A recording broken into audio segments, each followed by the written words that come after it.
Question suivante, donc c'est la question numéro 19. Et sur le même principe, il s'agit d'une convention de partenariat entre la commune d'Avranches et les chemins de la baie du Mont-Saint-Michel. Donc l'entreprise Chemin de la baie du Mont-Saint-Michel présente en toute sécurité les particularités de l'écosystème de la baie et sensibilise à l'environnement les différents publics. Afin de mieux informer mutuellement les clientèles touristiques de la baie du Mont-Saint-Michel sur les offres de découverte du patrimoine local, le scriptorial d'Avranches et les chemins de la baie du Mont-Saint-Michel souhaitent s'engager dans un partenariat.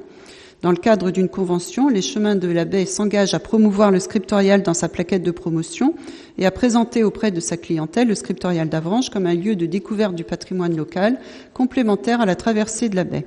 Le scriptorial s'engage à effectuer la promotion des activités de chemin de la baie à l'accueil du scriptorial et à accorder aux clients des chemins de la baie du Mont-Saint-Michel le tarif réduit donnant accès au scriptorial sur présentation d'un justificatif. Il est proposé au Conseil, après avis favorable de la Commission des Finances, d'autoriser la signature de la convention et l'application d'un tarif réduit aux visiteurs provenant des chemins de la baie sur présentation d'un justificatif. Merci Annie. Est-ce qu'il y a des remarques, des questions? Oui, Monsieur Huette. Oui, simplement, il existe plusieurs associations ou plusieurs entreprises, ça dépend de la forme juridique qui organise des visites ou des, comment on dit, pas des promenades non plus, des excursions, des traversées, voilà, merci.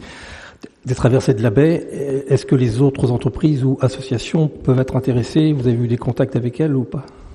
Éventuellement, celle-ci fait traverser tous les ans 5000 pèlerins, enfin 5000 personnes.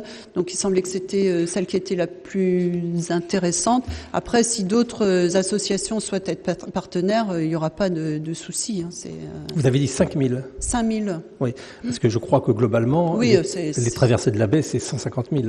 Voilà, donc c'est bien, hein, mais si on pouvait avoir le même type d'accord contractuel avec d'autres associations, ce sera encore mieux. Il y a des guides indépendants, mais effectivement, enfin là-dessus, il y a un travail pas quotidien, mais très régulier entre la direction du service des musées, l'épictourisme et les différentes associations qui pourraient valoriser le scriptorial d'une façon ou d'une autre. Donc, c'est un début.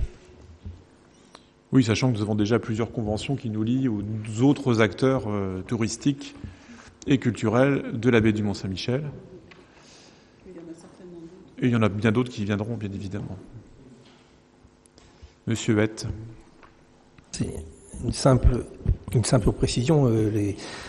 Les 150 000 personnes qui traversent chaque année la baie du Mont-Saint-Michel, c'est un potentiel très intéressant pour le scriptorial. Il se trouve qu'il y a quelques années, on avait pris contact avec les différentes entreprises ou différentes associations qui font les traversées de la baie. À l'époque, ça n'avait pas été possible pour un certain nombre de raisons. Voilà, c'était pas mûr. Je crois vraiment qu'il y a là quelque chose d'intéressant. Et que si on signe une première convention avec les chemins de la baie, sans doute faut-il voir, si elles acceptent évidemment, à faire la même chose avec d'autres associations, parce qu'il y a vraiment quelque chose qui peut être intéressant. Vous avez raison, ça va probablement initier un mouvement et intéresser d'autres associations. Merci de ces échanges. Est-ce qu'il y a d'autres interventions, des questions? Non, mais écoutez, je vous propose de passer au vote pour cette question numéro 19. Donc, y a-t-il des votes contre? Il n'y en a pas. Des abstentions peut-être? Non plus.